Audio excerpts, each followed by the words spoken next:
AC రూముల్లో కూర్చొని రైతు భవిష్యత్తు నిర్ణయిస్తారా? రైతు డిస్కౌంట్ పై కల్వకుంట్ల కవిత ఆగ్రహం.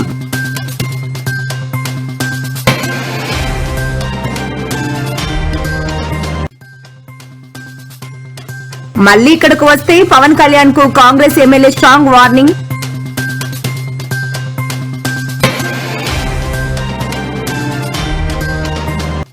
తడిసిన ధాన్యం సహా ప్రతి గింజను కొంటామని హామీ ఇచ్చిన ఉత్తమ కుమార్ రెడ్డి.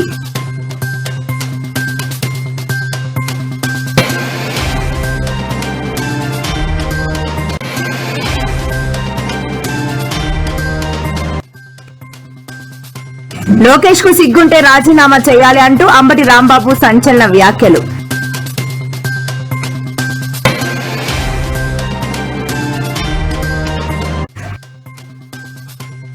అంతా సొంత డబ్బా, అరడబ్బాకే పరిమితం. వైఎస్ఆర్సీపీ రాష్ట్ర అధికార ప్రతినిధి రాచమల్లు శివప్రసాద్ రెడ్డి ఫైర్.